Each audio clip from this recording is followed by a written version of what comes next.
It's a quiet evening in Utah when suddenly, an American satellite lands near Piedmont, and two teenagers that happen to be nearby decide to take it to town in their truck. By the time the military arrives, the satellite's already gone, and when they drive to town, they find bodies everywhere. A man named Kyle tries to ask the soldiers for help, but soon they're all falling dead as well because of an infectious disease outbreak of unknown origins. The head of the Army's Biological Defense Group, General Manchek, calls Beater, the director of the National Security Council, to inform him of the situation and let him know they're already quarantining the area. Beater promises he'll take care of communicating with President Scott, and Manchek is authorized to activate the Wildfire Protocol, which summons 5 very important scientists in cases of a potential high-level bioterror threat. In the Peterson Air Force Base, Manchek meets with the team. There's Jeremy, head of this project, a microbiologist that used to help the Chinese government with biological weapons, Charlene, a pathologist, Bill, a virologist and army major that stopped a biological attack in the past, and Angela, a biologist specialized in exotic diseases. Manchek shows them the footage taken by a drone and informs them they seem to be in the presence of a biological agent they've codenamed Andromeda. They don't know why the satellite fell, and finds it suspicious that they're keeping it so secret. While watching the footage, Angela notices one of the bodies move, which means there are survivors. Meanwhile, Investigate reporter Jack meets with his friend Weezer that has acquired some secret information about something called Project Scoop in the hands of Manchek, and a video of the soldiers dying in Piedmont that he got thanks to his hacking skills. After buying the video, Jack calls Jeremy's old house, and the doctor's ex-wife tells him Jeremy was picked up by the Army without explanation. Jeremy, Angela, and Bill are sent to Utah to retrieve any possible survivors, while Manchek receives a worrying call from his right-hand Ferris, telling him Jack has somehow acquired some information. Manchek orders him not to touch Jack yet, only to keep an eye on him and concentrate on finding his source. Speaking of Jack, he goes to see his producer Charlie, who isn't happy to see him because Jack is supposed to be in rehab. However, he changes his mind when he hears the information Jack has and gives him 3 days to try to get the news properly. In the meantime, Weezer is stopped by the police in the middle of the road. Suspicious, he calls Jack's number so his inbox can record what happens. This turns out to be the smart thing to do, because when the cop comes closer, he kills Weezer on the spot and steals his phone. In Piedmont, the team discovers there has been a fire, and that the birds so far haven't been affected, but their helicopter drops chlorine to kill the birds and avoid any risks. Once the team lands, they begin checking out the bodies, discovering that while most of them show the same symptoms, some of them died in different circumstances, but they do all have one thing in common: nobody is bleeding. Using the tracking system from the Army truck the dead soldiers left there, the team finds and retrieves the satellite, which had been opened by the locals.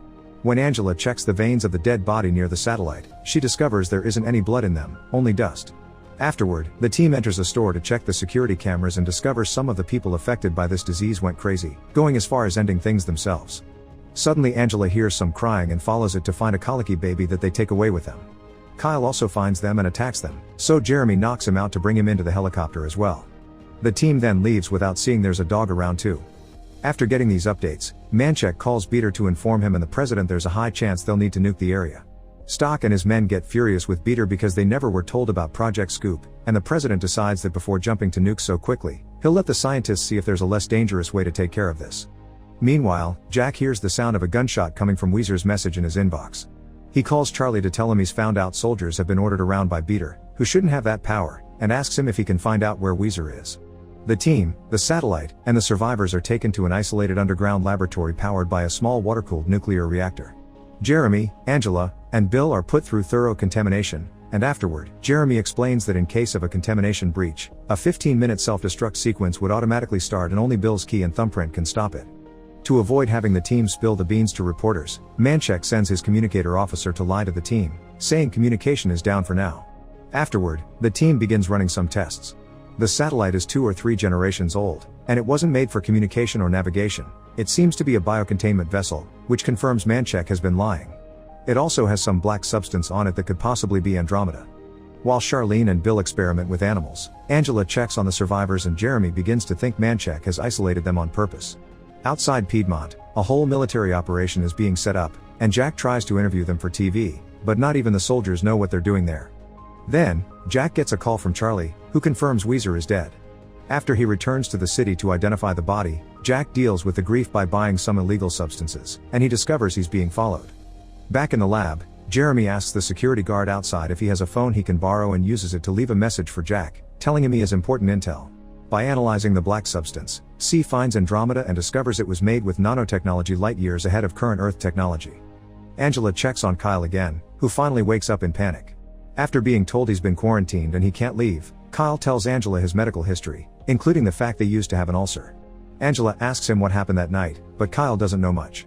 The teens took the satellite to the fire station because the chief used to be an engineer, and Kyle had been there playing cards with him. He only left a few minutes to buy a drink, and when he came back, everyone was either dropping dead or ending things themselves. Afterward, the team gets together to discuss what they've found out so far. Andromeda is the size of a single cell and transmitted by air, but they think corpses can't transmit it.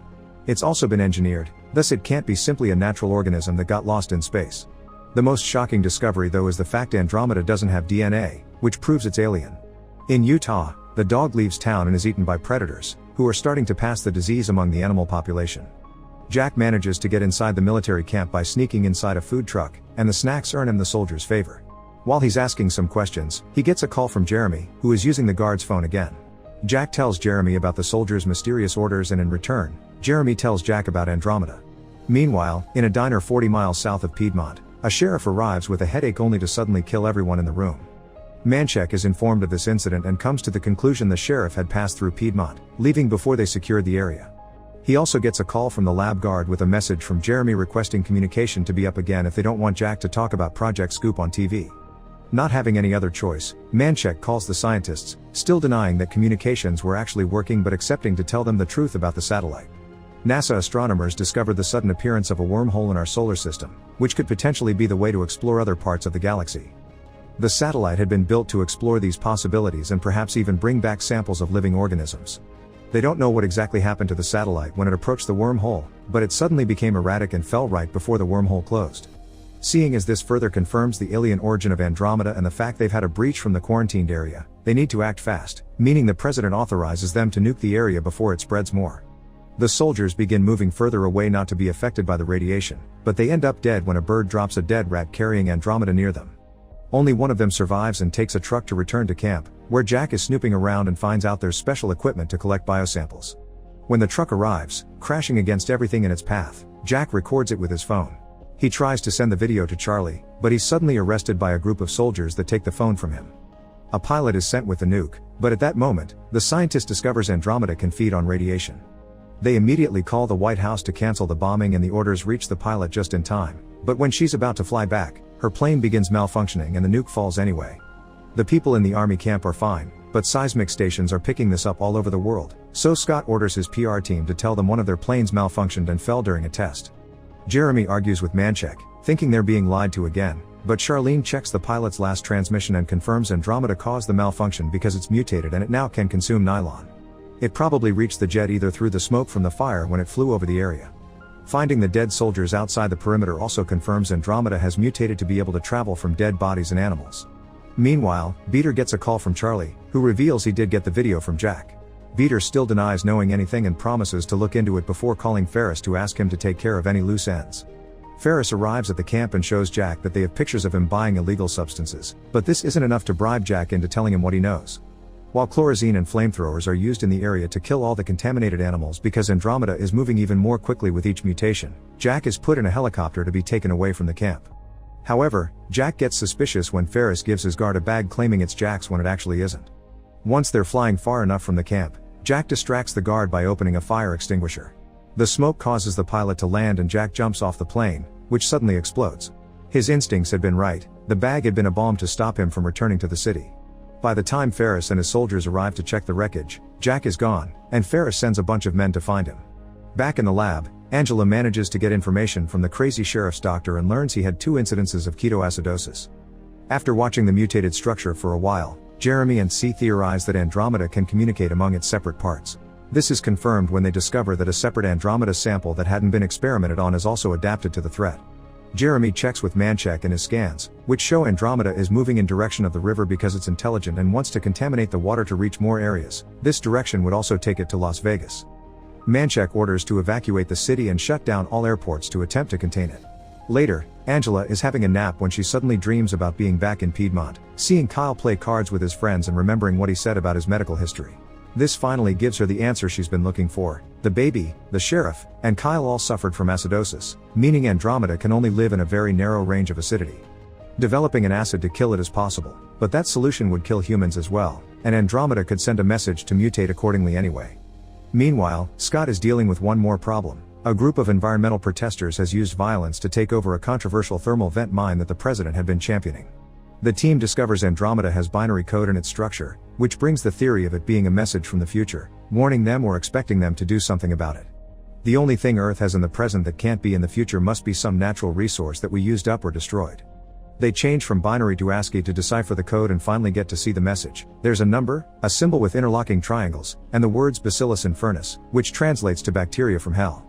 Bill recognizes it from past work. It's a bacteria that can only be found deep in the ocean and can survive extreme environments like very acidic pH. It also is harmless to humans and feeds on sulfur from the vents, which is what Andromeda is made of. The president's vent mining must have destroyed all the bacteria, explaining why they don't have it in the future to keep Andromeda at bay. No matter how much it mutates, Andromeda can't change its basic sulfur composition, so Bacillus infernus is the perfect solution to destroy it. The scientists call the president to ask for a sample from the vents, and Scott is desperate enough to authorize it. In the meantime in Utah, a young couple is fooling around when the boyfriend takes a break to relieve himself. While doing number 2, a rat bites his rear, and he immediately begins feeling sick. Seeing as his boyfriend is getting violent, Layla decides to get in their car and drive away. Ferris calls Charlie to tell him Jack is dead, but actually, Jack is wandering around until eventually, he comes across Layla and asks for her phone, but she doesn't have signal. Nearby, the soldiers guarding the borders are attacked by infected birds, causing a dead body to fall in the water and begin spreading Andromeda through the river as well. Beater isn't happy with Scott's decisions and sends Ferris to kidnap Charlene's family. In the lab, the scientists confirm Bacillus infernus can kill Andromeda and begin growing it in biological breeder vessels that will accelerate the process.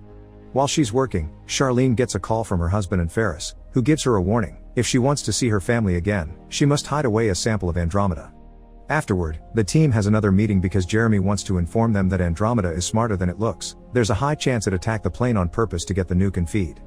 This means that now they have the weapon they needed. They have to destroy every Andromeda sample in the lab before it learns what they're doing. Charlene volunteers to do the destroying so she can keep a sample. Meanwhile, Andromeda mutates again, thanks to its contact with water, and now it's advancing incredibly fast on land too. Layla and Jack can see it change the color of the plants, and when it comes closer, they begin driving away. Some of the soldiers that are after Jack get killed, but enough of them escape, starting a car chase as they open fire. Layla's car begins losing oil when they hit a rock, but this gives Jack an idea. When they reach a tunnel under a bridge, they park the car sideways to block it. Then Jack uses his t-shirt to light it on fire before escaping with Layla on foot. After a few hours, the Bacillus infernus is finally ready, and Manchek and his pilot stop by the lab to pick up the containers. While the army begins covering Piedmont and the surrounding area, an alarm suddenly goes off in the lab. The computer detected contamination when Charlene tried to retrieve the sample she hid, and the lab will soon self-destruct. This alarm has lots of flashing lights that triggered C's photosensitive epilepsy, and his seizure causes him to accidentally destroy the self-destruct control panel on their lab level of the building. To stop the alarm, they'll have to go to another level, but all doors and elevators have been sealed off. The only way up turns out to be through the exhaust vent above the radioactive water. Once C is feeling better, Angela takes over the computer and gives Jeremy and Bill directions to know where to climb. Unfortunately, the escaped Andromeda is deteriorating the pipes, and Bill notices he's about to fall, so he passes the key to Jeremy before plunging to his death. The problem is that they also need the thumb, thus C decides to sacrifice himself by jumping into the radioactive water to get the thumb, which he tosses at Jeremy before dying as well. With Angela's guidance, Jeremy reaches the next level, though he gets wounded when he falls through the vent. With great effort, he drags his body through the floor and reaches the panel, effectively shutting down the self-destruction sequence.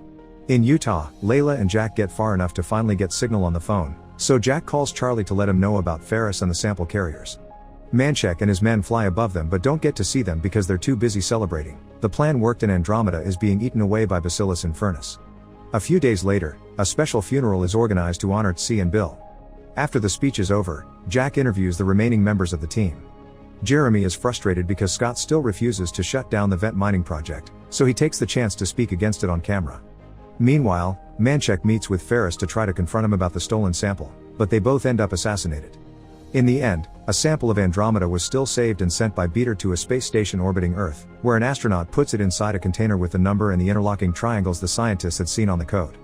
This creates an ontological paradox that indicates this is the same container that will later travel through the wormhole. Make sure to subscribe and turn on notifications so you can watch more videos like this. Thanks for watching.